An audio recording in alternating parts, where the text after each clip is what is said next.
السلام عليكم ورحمة الله وبركاته، اهلا وسهلا بحضراتكم فيديو جديد.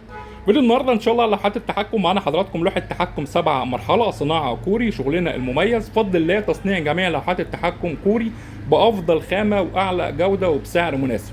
معانا حضراتكم لوحة تحكم راكبة على ترموستات فوكس كوري 2001 اف لتشغيل دفاية وشفاط واحد وشفاط اتنين وخلايا تبريد، وتايمر حضراتكم شغال على شفاط رقم واحد للتهوية سحب الأمونيا من داخل مكان التربية، وتايمر تاني حضراتكم شغال لخلايا التبريد، وتايمر تالت شغال للفانات والرطوبه. معانا حضراتكم ترموستات الرطوبه اس تي سي 2830، وتايمر رابع حضراتكم شغال لبرنامج الاظلام، ولمبه قياس الفولت، ومفتاح الطوارئ بنضغط عليه لا قدر في حاله اي مشكله بيفصل الكهرباء عن اللوحه بالكامل.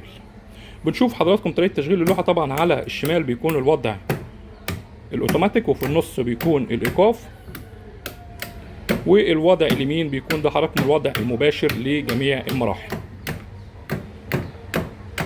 بنشوف ان حضراتكم طبعا تايمر الشفاط رقم واحد. شفاط رقم واحد بياخد امرين، الامر الاول من الترموستات في حاله ارتفاع درجات الحراره، والامر الثاني من التايمر للتهويه سحب الامونيا من داخل مكان التربيه، وتايمر حضراتكم للفانات. وطبعا التايمر اللي في النص هو تايمر خلايا التبريد، بياخد امر من الترموستات بيوصل له كهرباء. والتايمر حضراتكم الرابع ده تايمر لبرنامج الاظلام. العميل هنا طالب تايمر يكون شغال على اللوحه عشان يقدر يظبط بيه برنامج الاظلام.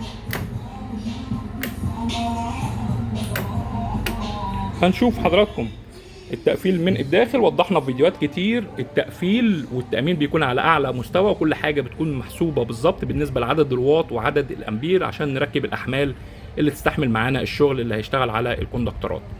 معانا حضراتكم هنا كوندكتور رئيسي للدفايات، كوندكتور داكو كوري أصلي 40 أمبير، متوصل بسلك سويدي أصلي 10 مللي، متوصل بروزيتا 57 أمبير. كوندكتور شفاط رقم واحد كوندكتور كوري داكو اصلي 12 امبير، متوصل بسلك سويدي اصلي 2 مللي. كوندكتور شفاط رقم 2 كوري داكو اصلي 12 امبير، متوصل بسلك سويدي اصلي 2 مللي. كوندكتور حضراتكم خلايا التبريد داكو كوري اصلي 12 امبير، متوصل بسلك 2 مللي سويدي اصلي.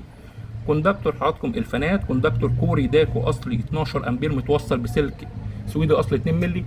كوندكتور الرطوبه 12 امبير كوري داكو اصلي، متوصل بسلك سويدي اصلي 2 مللي.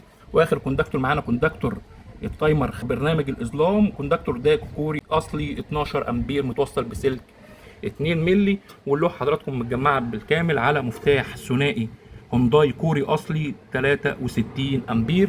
وهنا زي ما واضح امام حضراتكم طريقه التوصيل. من على اليمين توصيل الدفايه، توصيل شفاط صل على محمد.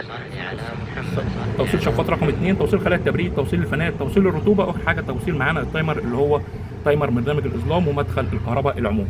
زي ما واضح امام حضراتكم بالنسبه للتقفيل بيكون على اعلى مستوى. توصيل السلوك بالكوندكتورات بيكون بترامل عشان السلك ما يسيبش من مكانه، وبالنسبه للتامين بيكون السلوك معزوله تماما عشان ما يحصلش اي ماس ما بين السلوك. زي ما واضح امام حضراتكم بالنسبه للتقفيل هو ده التقفيل المناسب للوحات التحكم، ما يكونش فيه سلك باين او السلك متوصل بكوندكتور من غير الترامل. هنا طبعا حضراتكم الحساس الكوري الاستانلس. هنا العميل طلب سلك الحساس يكون 20 متر، مفيش مشكله بالنسبه للحساس الكوري نطول 20 متر، مش هيكون في تذبذب في درجات الحراره، او درجات الحراره مش هتكون دقيقه لان ده ترموستات زي ما وضحت لحضراتكم ترموستات كوري. لكن بالنسبه للصيني لو طولت السلك عن 10 متر هتلاقي ان في تذبذب في درجات الحراره. كمان هنا طبعا سلك الرطوبه برده طولناه 20 متر، سلك برده محمل اصلي، ده حضراتكم بالنسبه لحساس معانا الرطوبه. ونشوف حضراتكم دلوقتي طريقه التشغيل. طبعا زي ما وضحنا على الشمال ده الوضع بيكون على المباشر. هنا الترموستات مظبوطه، دفايه 28، شفاط رقم 1 30، شفاط رقم 2 31، خلايا التبريد مظبوطه على 32. هنشوف مع بعض حضراتكم دلوقتي هنرفع درجات الحراره وهنشوف اللوحه وهي شغاله معانا اوتوماتيك.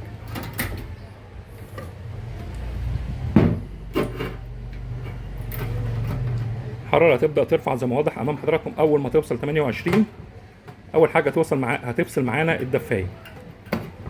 هنا الدفايه فصلت، هتعلى ل 30، شفاط رقم 1 هيشتغل معانا.